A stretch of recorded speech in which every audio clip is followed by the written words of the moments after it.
Good morning. It's August 18th. It's Monday.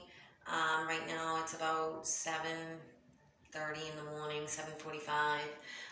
The doctors were in this morning and they took the stitches out of my left knee. So that's where I'm at. Playing the waiting game now at Boston Medical Center, waiting for them to send me to the next place where I'll get my rehabilitation and treatment.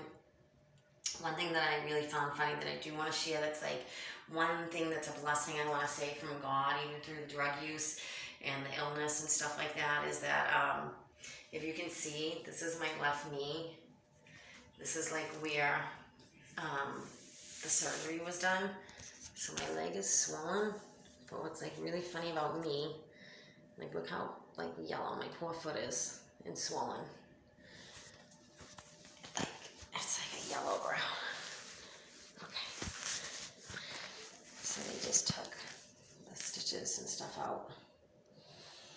But the funniest part about all of this is, like, look how swollen that is. Like, whoa. Because, like, I'll show you my other leg. I'm so skinny. That's not, like, how I am at all. I'm, like, so skinny. Look at that, like, swollen. How swollen that knee is. But anyway. Like, ugh, gross. Like, that's how I normally am. Skinny little leg. Just to show you like the difference of what's going on from one leg to the next. Okay. But anyway, so basically what's going on now is I'm just playing the waiting game until they move me to the next hospital setting. That's a step down from an OR where I can sit for 2 more weeks because it's a pretty serious bacterial infection, blood infection, like I said, an arthritis one. Behind my kneecap, they washed out most of it. I've been on IVs for about 5 days.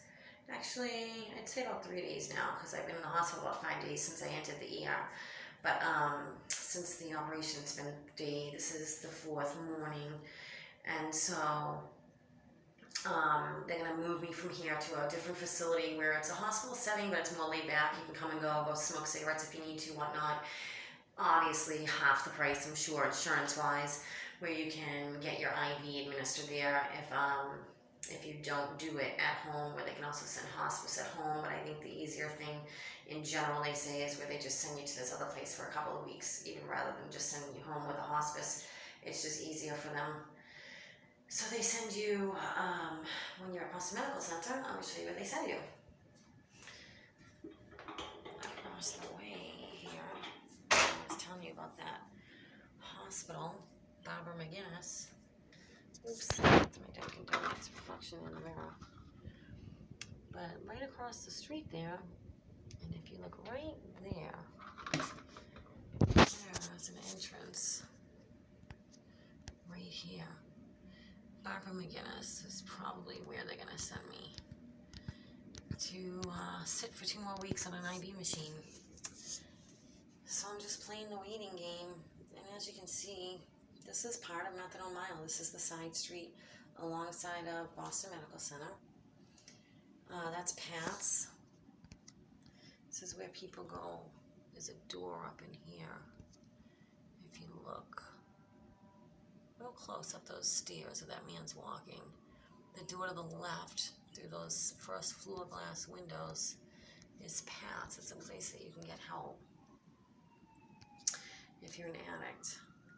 And of course, I'm making sure not to get anybody visible in this because I don't have permission.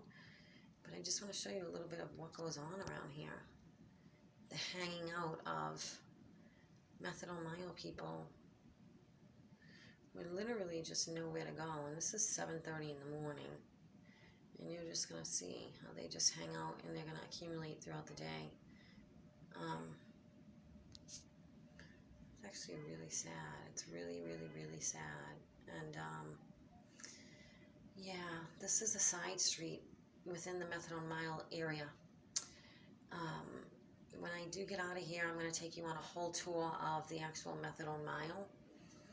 and you'll be able to see kind of really where methadone mile is, what it's all about.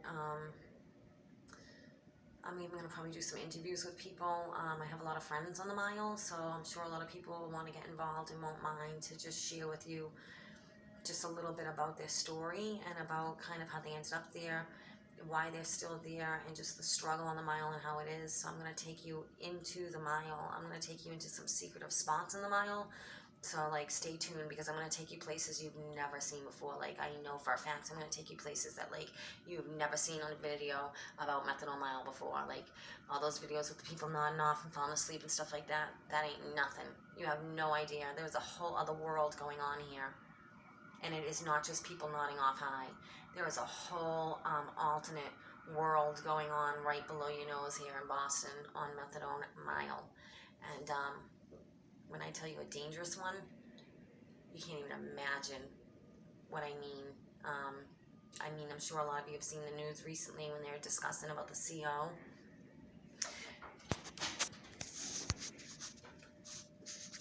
Hey. Good morning. One sec.